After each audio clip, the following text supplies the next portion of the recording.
Hello everyone, this is Steven, aka Scuba Ghost, and welcome to Dagon. It is an interactive story that I found an article for on PC Gamer, and it was free on Steam, so I figured I'd check it out. And it's only like 30 minutes, so it'll just be me talking pretty much and interacting with the story, and I had some issues, so Dagon is a faithful, interactive adaptation of H.P. Lovecraft's work, focused on story and atmosphere. You will not find difficult choices, action sequences, or inventory management here, and movement is limited to progressing through locations along with the plot. So, very easy-ish. I am writing this under an appreciable mental strain, since by tonight I shall be no more. There we go. It's a story. It's not necessarily a choose-your-own-adventure story, but alright, during the game you'll encounter interactive elements. Some will allow you to continue your journey. Others will reveal facts about the original story, its historical background, and the author. Some of the trivia is hidden. In order to find these secrets, I'll just move my mouse. Focus and look for the Elder sign. Alright, you can also... Alrighty, so here we are. So in that case, there we go, here's an Elder sign, perfect example. As to my letters, my case is peculiar. I write such things exactly as easily and as rapidly as would utter the same topic in conversations. Indeed, esoterically, expressions is with me largely replacing conversations. As my condition of nervous prostration becomes more and more acute, I cannot bear to talk much more now. And becoming as silent as the specter himself, my fluency extends itself on paper. Recliner. Throughout his life, Lovecraft penned around 100,000 letters to his friends and fans, out of which about 10% survive to this day, but his tendency to endless correspondence was a relatively late growth. In youth, I scarcely did any letter writing, thinking anybody... where a presence was so much of an ordeal, I would rather have written 250-line pastoral on a 20-page treaty. Okay, Rings of Saturn, alright. Would often skip meals to afford postage. Collections for his correspondence have been published in various books, and selected letters can be found online. Some readers consider them his important legacy. Okay, so we learned he's a bit of a hermit. Alrighty, and let's see, anything here? We're in a room with tentacles. Writing a syringe, okay. Penniless, and at the end of my supply of the drug which alone makes life endurable, I can bear the torture no longer, and shall cast myself from this garret window into the squalid street below. Good game, everybody. Good game. Good game. Do not think from my slavery to morphine that I am a weakling or a degenerate. Oh, slavery to morphine. Okay. All right. When you have read these hastily scrawled pages, you may guess, though never fully realize, why it is that I must have forgetfulness or death. Ooh, okay.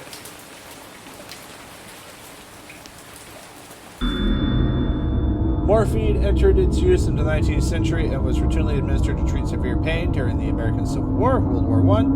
It's also sold without restriction until 1914. Morphine became more popular after the invention of the hypodermic syringe around 1854. Frederick Sturdener, who first isolated the substance, originally named it morphium after Morpheus, a Greek god associated with dreams. At the time when Dagon was published, morphine abuse, known as soldier's disease, already posed a big problem in the United States.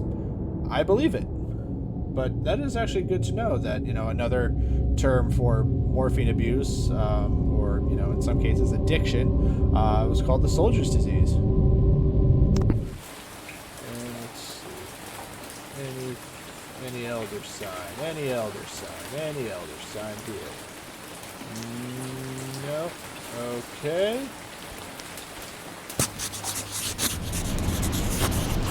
It was in one of the most open and least frequented parts of the broad Pacific that the packet of which I was supercargo fell a victim to the German sea raider. Oh, I can't move around. Okay.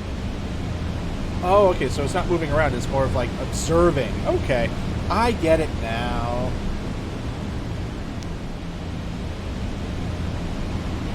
Just looking for elder signs. Ooh, there we are. What do we got? Lovecraft and the Great War. Dagon was written around a month after the United States entered World War I. Lovecraft was actively interested in its course. He composed many poems in which he gave encouragement to soldiers and commented on the events to unfold in Europe. He tried to enlist in the army, which he mentions in one of his letters to Reinhardt. Even though he passed a physical exam, his mother prevented him from going to war. She was threatened to go to any lengths, legal or otherwise, if I do not reveal all the ills which unfit me for the army. I am Providence. Life and Times of H.P. Lovecraft by S.T. Joshi. Okay. Anything more? Alrighty, let's go to the ship.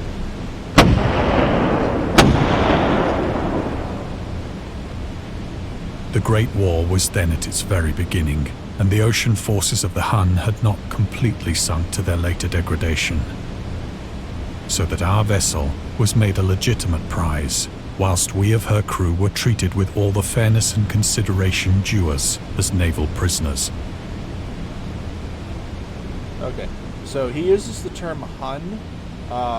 Unfortunately, that was the derogatory term used by the Allied forces in World War I. And unfortunately, with war, you kind of have to dehumanize your enemy in order to, justify what you're fighting. I don't condone it. I don't believe in it. I'm just letting you know the facts. And going forward, that is all I'm doing to help understand. Huns were nomads who established a dominion in Europe and invaded Roman Empire in the 5th century AD. Deadly wars and masters of quick raids had also developed. During World War I, the British used the word Hun as a synonym for Germans in order to emphasize their brutality. However, the term originated when the German Emperor Wilhelm II gave a speech to his troops on the 27th of July, 1900, before they embarked to China. The refusal to take prisoners was a clear breach of the law and customs of war adopted during the First Hague Convention of 1899. Okay.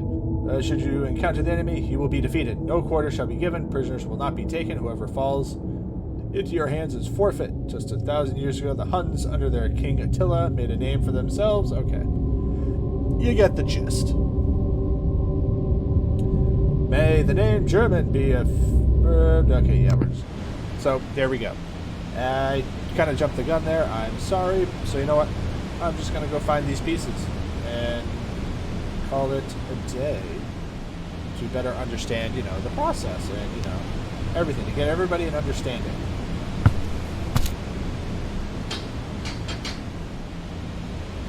So liberal, indeed, was the discipline of our captors, that 5 days after we were taken, I managed to escape alone in a small boat with water and provisions for a good length of time.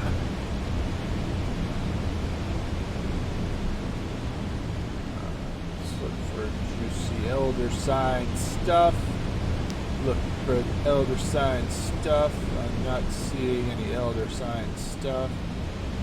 But just look at that. Just appreciate that. Come on. We've got a boat.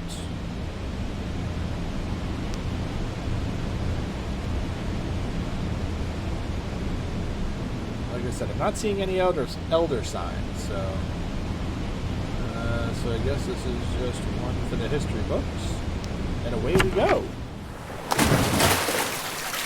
And of course, totally. When I finally found myself adrift and free, I had but little idea of my surroundings. Never a competent navigator, I could only guess vaguely by the sun and stars that I was somewhat south of the equator. Of the longitude, I knew nothing, and no island or coastline was in sight.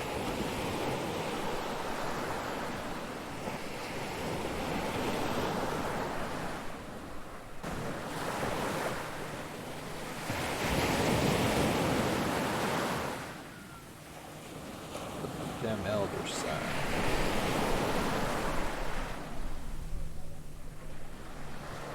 It is very pretty. Give it that. I mean, very, I said storytelling and atmospheric.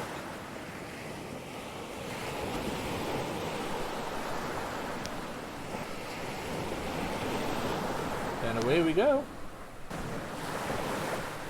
The weather kept fair, and for uncounted days I drifted aimlessly beneath the scorching sun, waiting either for some passing ship or to be cast on the shores of some habitable land.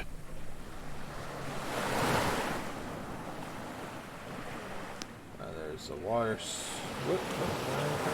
Oh, hey, Elder Sign. There we go.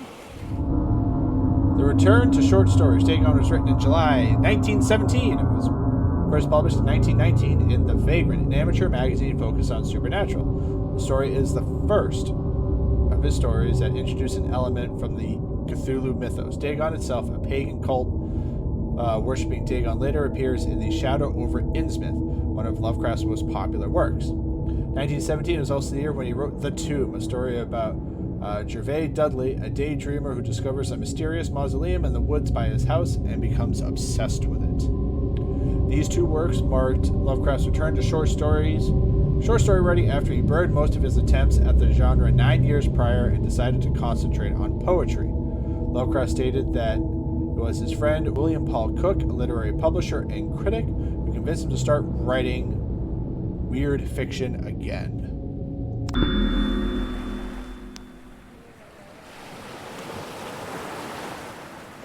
That's good to know.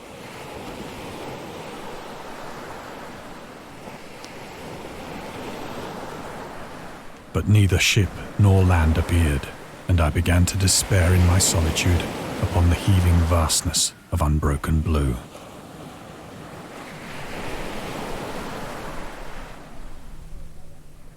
The change happened whilst I slept. Its details I shall never know, for my slumber, though troubled and dream-infested, was continuous. Oh, holy crapola! God, There's my boat. There's my boat. What the blue blazes? Oh God, yeah. Yeah, this is one of the things about Lovecraft. Oh God, that's moving.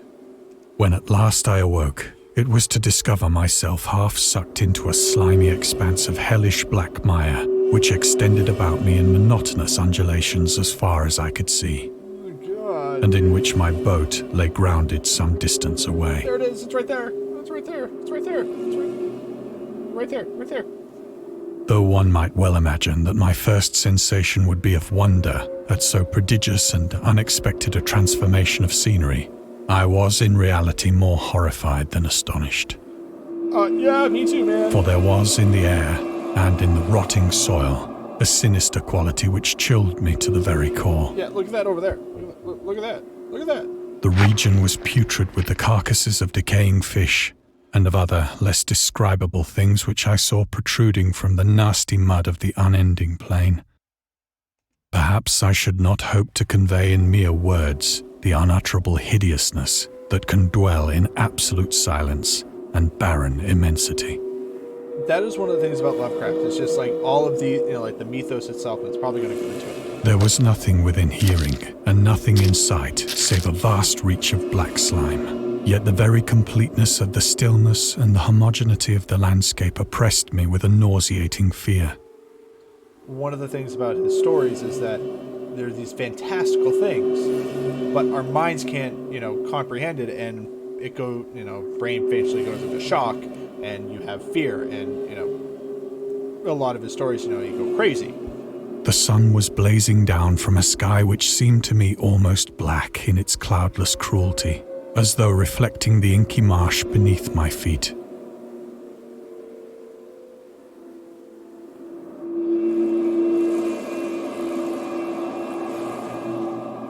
Find the elder sign.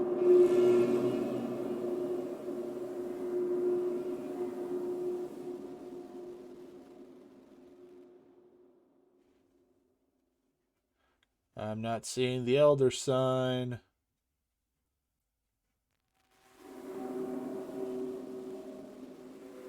But just look at that. Hi, Zelda. Please don't give me a toy right now. I might lose my stuff. Already won't. It's the sound. It's the squishy sound. As I crawled into the stranded boat, I realized that only one theory could explain my position. What is that? Through some unprecedented volcanic upheaval, a portion of the ocean floor must have been thrown to the surface, exposing regions for which innumerable millions of years had lain hidden under unfathomable watery depths. So great was the extent of the new land which had risen beneath me that I could not detect the faintest noise of the surging ocean, straining my ears as I might. Nor were there any seafowl to prey upon the dead things. Those are the seafowl.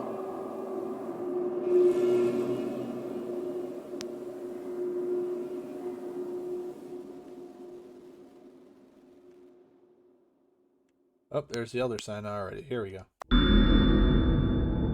Mystery of volcanic islands. Volcanic eruptions sometimes result in the creation of islands. Most of them are transient and erode after some time. Some are more permanent. The floating pumice, porous rock created from superheated depression, can move across long distances and transport barnacles and macroalgae that cling to it. In 2001, rafts of pumice created during the eruption of a volcano near Toga, Polynesia, eventually reached Australia.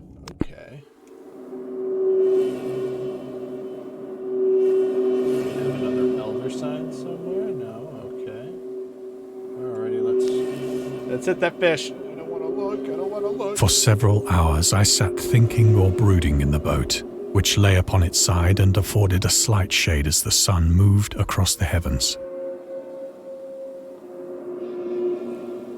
You saw that, right? Ah, yeah, there it is. As the day progressed, the ground lost some of its stickiness and seemed likely to dry sufficiently for traveling purposes in a short time. Okay. That night I slept but little, and the next day I made for myself a pack containing food and water, preparatory to an overland journey in search of the vanished sea and possible rescue.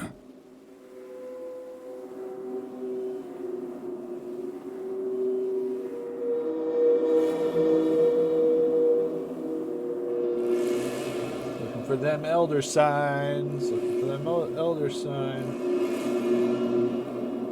Nope, nothing. So, but just look at the stars and the sky, the moon, that thing with its red glowy thingy. On the third morning, I found the soil dry enough to walk upon with ease. What is that? The odor of the fish was maddening, but I was too much concerned with graver things to mind so slight an evil, and set out boldly for an unknown goal.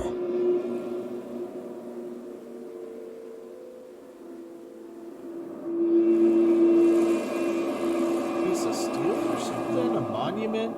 Okay.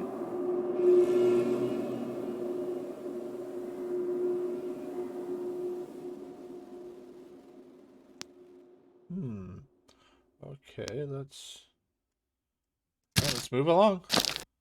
Squishy, squishy, squishy. Don't like it. Oh. All day I forged steadily westward, guided by a faraway hummock which rose higher than any other elevation on the rolling desert. There's a lot of interesting pieces. Let's find more. Let's see if we can spot an elder sign.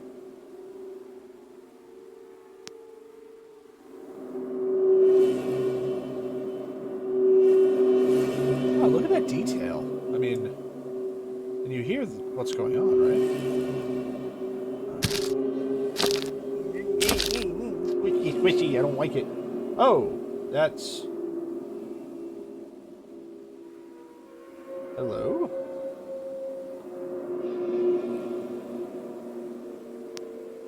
No, don't want that yet.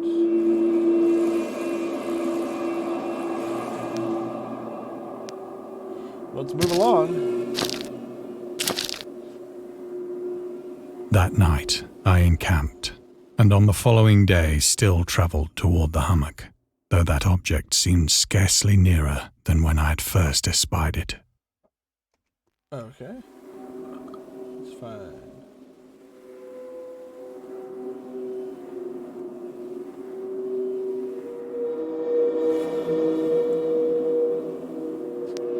I mean, this would make like an interesting background, like a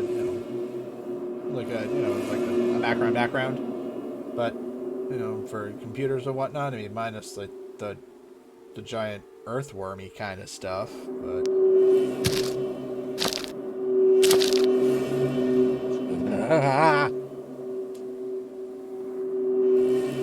By the fourth evening, I attained the base of the mound, which turned out to be much higher than it had appeared from a distance. An intervening valley setting it out in sharper relief from the general surface. Too weary to ascend, I slept in the shadow of the hill. I really love this dude. Narrating. I mean, he's I know not why my dreams were so wild that night, but ere the waning and fantastically gibbous moon had risen far above the eastern plain, I was awake in a cold perspiration, determined to sleep no more. Such visions as I had experienced were too much for me to endure again. See, once again, that whole concept of the mind not being able to process what it is that you're seeing. And in the glow of the moon, I saw how unwise I had been to travel by day. Without the glare of the parching sun, my journey would have cost me less energy. Okay.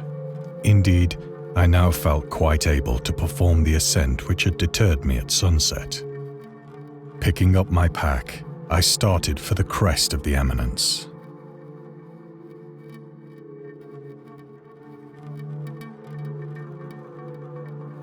Ah, there we are. Elderson. The loner. Contrary to popular opinion, Lovecraft was not an ever-frowning, eccentric, grumpy loner. He considered himself to be a person who appreciated humor. Moreover, he would often meet with his friends in his apartment or at various cafes in Brooklyn and Manhattan, and at times his social life was so intense that work would suffer for months. To the point when he finally decided he needed to put an end to daily meetings and loitering in New York cafeterias, he resorted to hiding at home and reading with the main room light turned off, pretending he wasn't there whenever a friend knocked on his door. He also had another method of deterring his guests, which involved greeting them in a bathrobe, with an unmade bed visible in the background and piles of paper scattered across the floor. Okay, he was an introvert. We can understand that. And also, as you've seen with other games I played with H.P. Lovecraft content, bit of a racist, but we're not focusing on that. We're focusing on his work. So, and and a lot of the work and games are using it for time period cultural context, I believe is the correct term for it. I have said that the unbroken monotony of the rolling plain was a source of vague horror to me. Vague horror being key. But I think my horror was greater when I gained the summit of the mound and looked down the other side into an immeasurable pit or canyon, whose black recesses the moon had not yet soared high enough to illumine. I felt myself on the edge of the world, peering over the rim into a fathomless chaos of eternal night. Through my terror ran curious reminiscences of Paradise Lost, I believe this was a book at the time. and of Satan's hideous climb through the unfashioned realms of darkness. What's with the light coming from the pit? As the moon climbed higher in the sky, I began to see that the slopes of the valley were not quite so perpendicular as I had imagined. Okay. Alright, let's see if there's another sign somewhere. In the sky. Nope. Okay. Here we go. Ledges and outcroppings of rock afforded fairly easy footholds for a descent. Yeah, not a good idea. Whilst dude. after a drop of only a few hundred feet, the declivity became very gradual. Alright, so you just have to jump 100 feet. No biggie. Freaking.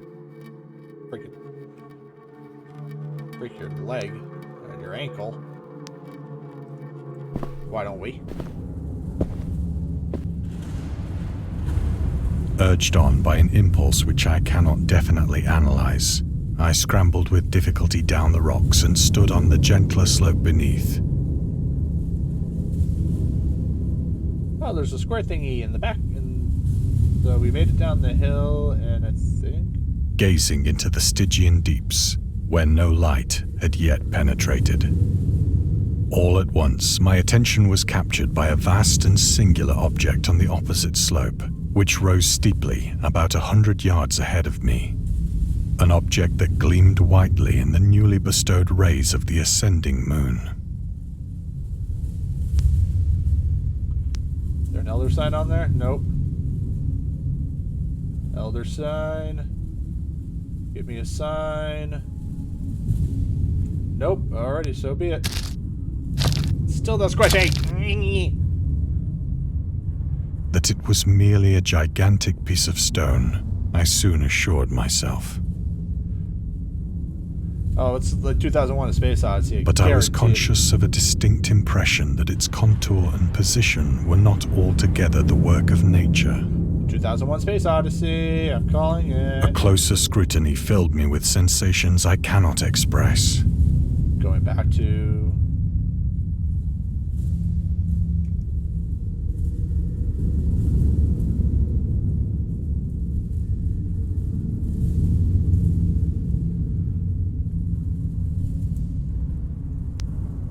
For despite its enormous magnitude and its position in an abyss which had yawned at the bottom of the sea since the world was young, I perceived beyond a doubt that the strange object was a well-shaped monolith, whose massive bulk had known the workmanship and perhaps the worship of living and thinking creatures. 2001: Space Odyssey. Remember that beginning where, you know, with the apes and everything? Dazed and frightened, yet not without a certain thrill of the scientist's or archaeologist's delight, I examined my surroundings more closely. Oh, jeez.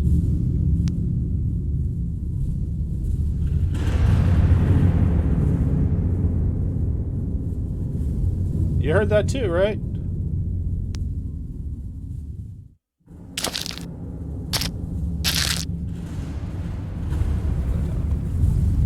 The moon, now near the zenith, shone weirdly and vividly above the towering steeps that hemmed in the chasm.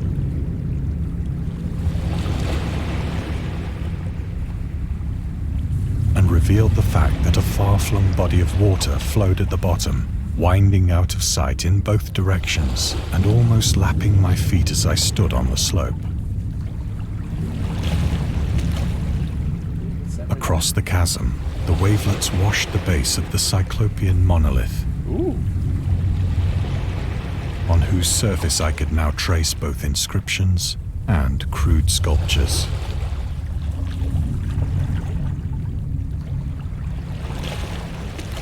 There's got to be an elder's sign here.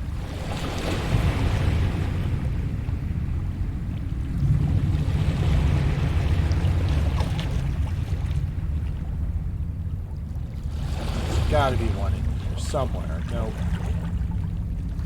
Oh, well. Alrighty, let's look at the monolith and go crazy! The writing was in a system of hieroglyphics unknown to me and unlike anything I'd ever seen in books. Okay. Alright, so we've got... Consisting for the most part of conventionalized aquatic symbols such as fishes, eels, octopi, crustaceans, mollusks, whales, and the like.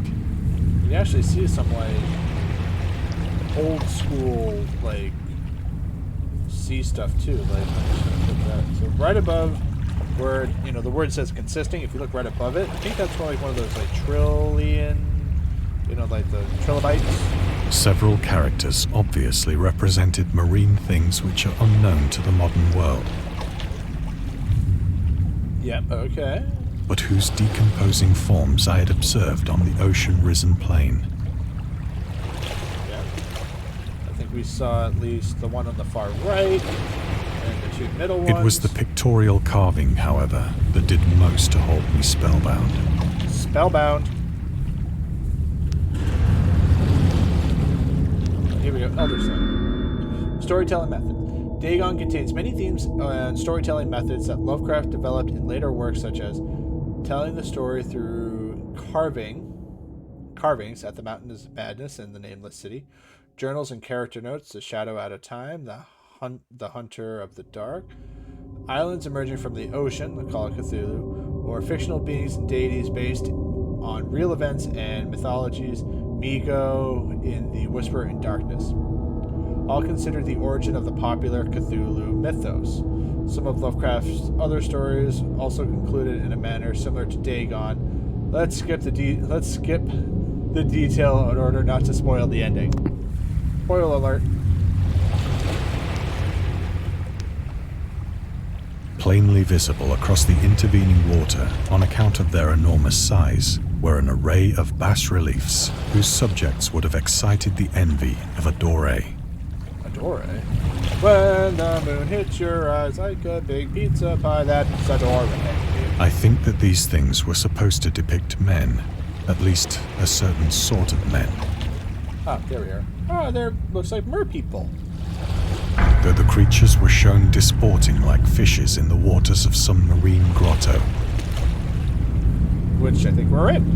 Or paying homage at some monolithic shrine, which appeared to be under the waves as well. It's the monolith. Of their faces and forms I dare not speak in detail. Because you can't describe, you can't put into words. For the mere remembrance makes me grow faint. Because your brain can't process it. Grotesque beyond the imagination of a Poe or a Bulwer. I believe those are two poets, obviously Edgar Allan Poe. I'm not sure of Bulwer, though. They were damnably human in general outline, despite webbed hands and feet, shockingly wide and flabby lips. Glassy, bulging eyes, and other features less pleasant to recall.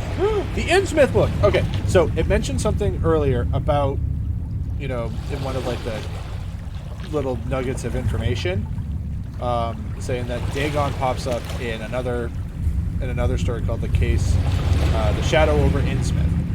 Pretty much, it's about the town of Innsmouth, Massachusetts, a fishing village, and everybody has this weird look, which is glassy, bulging eyes and other less unpleasant creatures. Basically look like fish people. You can go back and check. You can see some description or what they may look like, an interpretation of it, in the Sinking City playthroughs I've done, where they just have this Innsmouth look. And that's what they're describing. Curiously enough, they seem to have been chiseled badly out of proportion with their scenic background. For one of the creatures was shown in the act of killing a whale, represented as but little larger than himself. That's true. I remarked, as I say, their grotesqueness and strange size, but in a moment decided that they were merely the imaginary gods of some primitive fishing or seafaring tribe.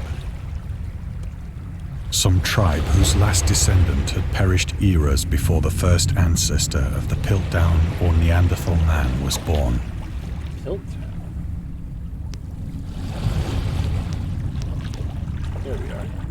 There's my elder son. The Piltdown Man. Lovecraft would often use the latest scientific discoveries as inspiration for his work. He would update his stories at the last moment in order to make sure they reflected the latest breakthroughs.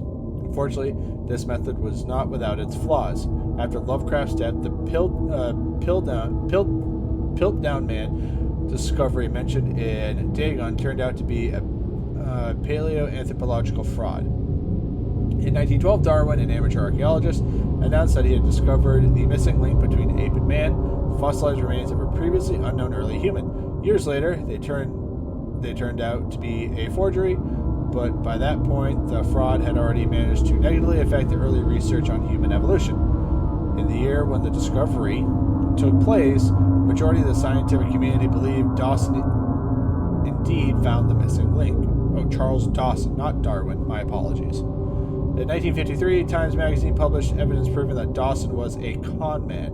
It turned out that the fossils of the previously unknown early human consisted of a human skull, the jaw of an orangutan, and chimpanzee teeth. Okay. Awestruck at this unexpected glimpse into a past beyond the conception of the most daring anthropologist, I stood musing whilst the moon cast queer reflections on the silent channel before me.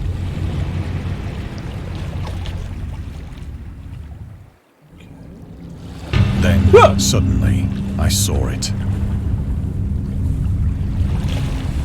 With only a slight churning to mark its rise to the surface, the thing slid into view above the dark waters. I don't like this.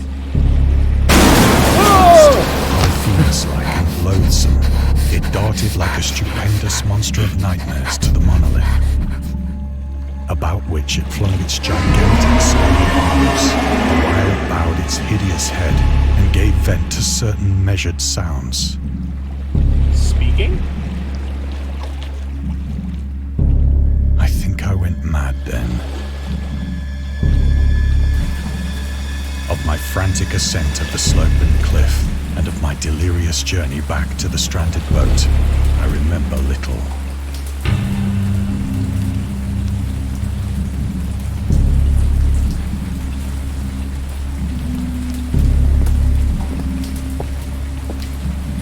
Yep. I believe I sang a great deal, and laughed oddly when I was unable to sing.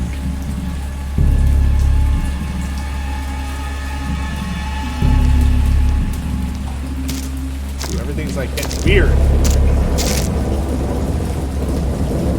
I have indistinct recollections of a great storm sometime after I reached the boat.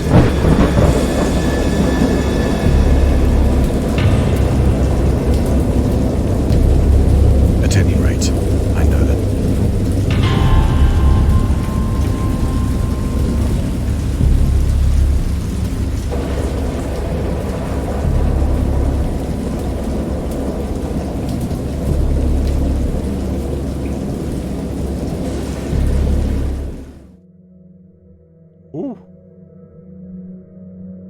when I came out of the shadows, I was in a San Francisco hospital. Brought thither by the captain of the American ship which had picked up my boat in mid-ocean. Okay. In my delirium, I had said much, but found that my words had been given scant attention. Yeah, because you were cuckoo for Cocoa Puffs, my dude. Of any land upheaval in the Pacific, my rescuers knew nothing. Rundown hospital. Look at that. Nor did I deem it necessary to insist upon a thing which I knew they could not believe.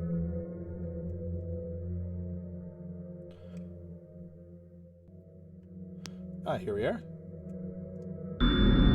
In Defense of Dagon. In 1921, Lovecraft released a series of 3 essays. The defense reopens, the defense remains open, and the final words. Later published as a collection titled In Defense of Dagon, in which he rebuked a series of criticisms directed at his work. Some notable quotes: "I paint what I dream, and will let the public settle the rest among themselves. Mr. Monday asks the raison d'etre of Dagon. I will give it, purely and simply to reproduce the mood. Its object is the simplest in all art, portrayal. Physical horrors of war, no matter how extreme and unprecedented, hardly have a bearing on the entirely different realm of supernatural terror. Ghosts are still ghosts. The mind can get more thrills from unrealities than from realities." In the essays, Lovecraft touches upon the topic of atheism, materialism, and the quest for truth and the love of science. Those last 2 parts are the reasons that a lot of his stories end in people going mad. It's because you're trying to understand the truth, but the truth is so much, your mind can't take it, and you go, you fall into madness.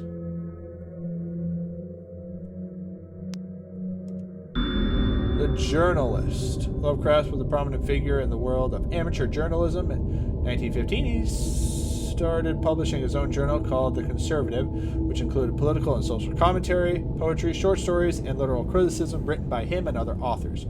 Howard was a skilled wordsmith, but he also took criticism to heart, which resulted in his decisions to step away from writing poetry and concentrate on weird fiction again. For the first time since his teenage years, Dagon, published in 1917, was one of the short stories written during that period. In this example excerpt from The Conservative, the master of horror fiction explains his attitude towards warfare in the idea of world peace. Why any sane human being can believe in the possibility of universal peace is more than the conservative can fathom. Should the entire civilized world agree simultaneously to disarm, one or more nations would undoubtedly retain secret armaments and at the proper time take advantage of their of the more altruistic and less astute contemporaries in a wild career of conquest against unarmed victims. No country is or can ever be above warfare until the basic impulses of the human animal shall be miraculously changed. I'm not going to go into that quote at all. I'm just reading it. You can make your own assumption and conclusion in regards to that. I'm not touching that. I'm on the hunt for more elder signs. Oh, elder sign. The atheist. Lovecraft considered himself an atheist and absolute materialist, which he attributed to partly his early childhood. Interested in astronomy and science in general, in his own words, I am, indeed, an absolute materialist so far as actual belief goes. Not a shred of credence in any form of supernaturalism, religion, spiritualism, transcendentalism, metempsychosis, or immortality. All I can say that I think it's damn unlikely that anything like a central cosmic will, a spirit world, or eternal survival of personality exist. They are the most preposterous and unjust of all the guesses which can be made about the universe, and I am not enough of a hair splitter to pretend that I don't regard them as errant and negligible moonshine. In theory, I am an agnostic, but pending the appearance of radical evidence, I must be classified practically and provisionally as an atheist. Sources against religion: the atheist writings of H.P. Lovecraft, Mythos, the myths and tales of H.P. Lovecraft, and Robert E. Howard, H.P. Lovecraft, Robert E. Howard. Okay. Not far-fetched. Take that as you will. Alrighty. No more elder signs. Let's go to the door. That just opened by itself. Once I sought out a celebrated ethnologist and amused him with peculiar questions regarding the ancient Philistine legend of Dagon, the fish god.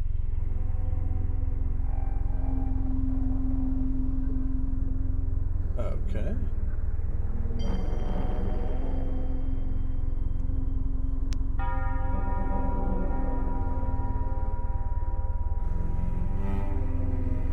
Let's see if we can find some elder signs.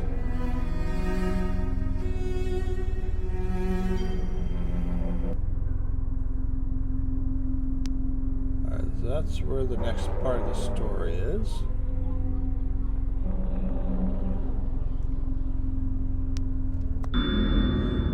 Dagon was the main deity of the Philistines, worshipped throughout the Middle East as the ancient god of fertility and crops. In Hebrew, the word Dagon, was a common noun for grain. The ruler of Akkad, Mesopotamia, chose him as the patron saint of their war conquest. He also appeared as judge of the dead in a Syrian poem and the underworld prison warder in one of the Babylonian texts.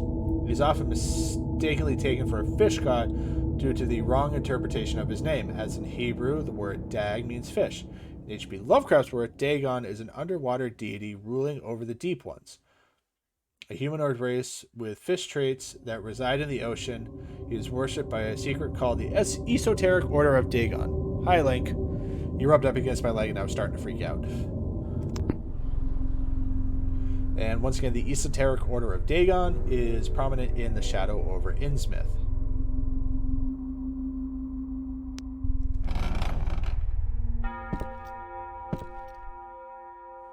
But soon perceiving that he was hopelessly conventional, I did not press my inquiries. Just a nice leather-bound book with the word Necronomicon on it.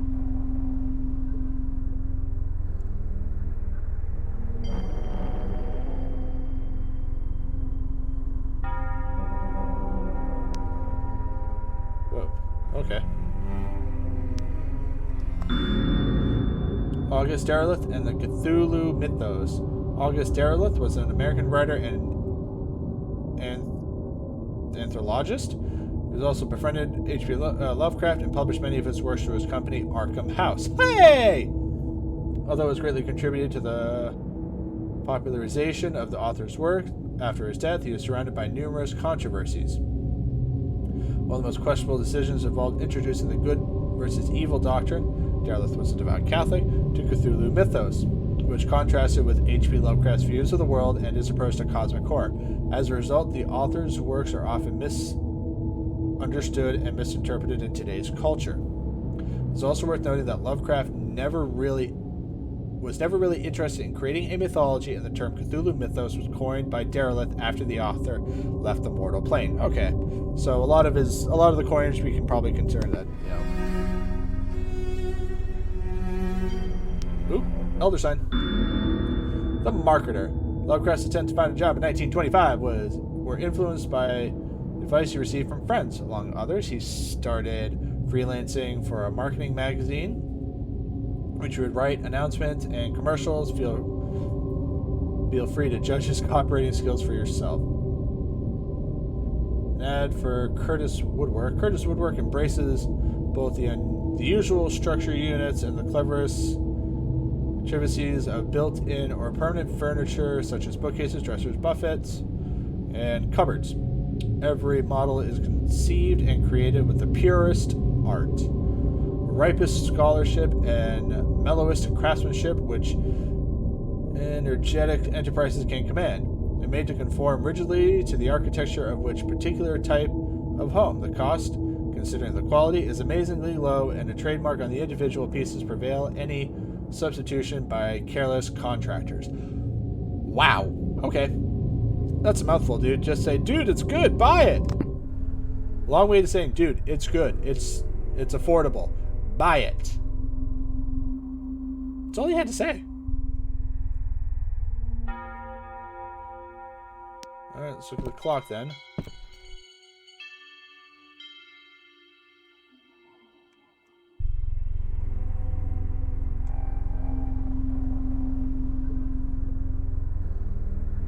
Give me an elder sign somewhere. Nope.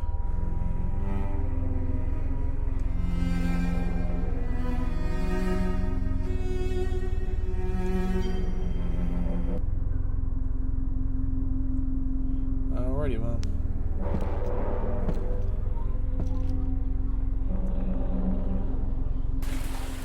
It is at night, especially when the moon is gibbous and waning, that I see the thing. I tried morphine, but the drug has given only transient surcease, and has drawn me into its clutches as a hopeless slave. The soldier's disease. So now I am to end it all, having written a full account for the information or the contemptuous amusement of my fellow men. What do we got here? Lovecraft found tobacco and alcohol. Lovecraft hated tobacco, even though he used to smoke when he was 12 in order to look and feel like an adult.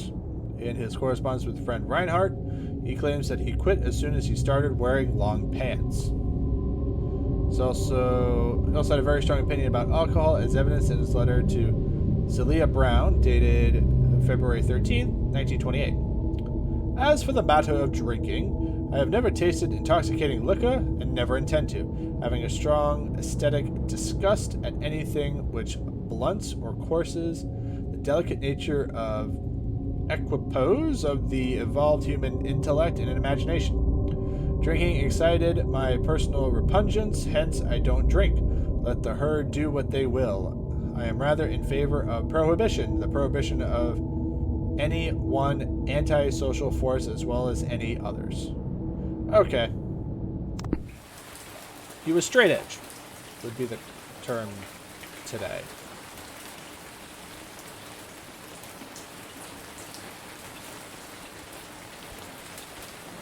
We know elder signs, so... Often, I ask myself if it could not all have been a pure phantasm. A mere freak of fever as I lay sun-stricken and raving in the open boat after my escape from the German man of war. This I ask myself but ever does there come before me a hideously vivid vision in reply. I cannot think of the deep sea without shuddering at the nameless things that may at this very moment be crawling and floundering on its slimy bed, worshipping their ancient stone idols and carving their own detestable likenesses on submarine obelisks of water-soaked granite. I dream of a day when they may rise above the billows to drag down into their reeking talons the remnants of puny, war-exhausted mankind. Of a day when the land shall sink and the dark ocean shall ascend amidst universal pandemonium. Hey, New York.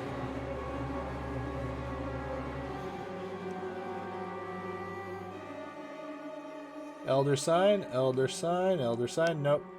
Go to the Statue of Liberty. The end is near.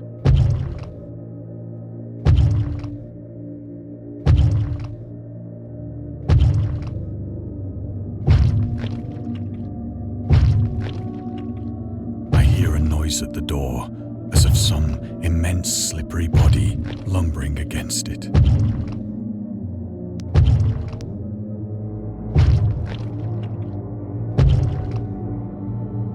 Let's look one more time for an elder sign. Nope. It shall not find me.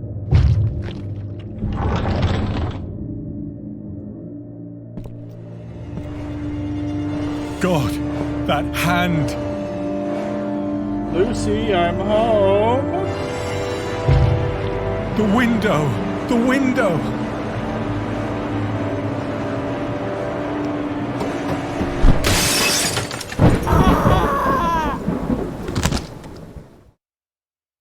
May you find peace. Hope you enjoyed immersing yourself in our little pool of cosmic horror. We appreciate it. You took a moment to rate Dagon and okay.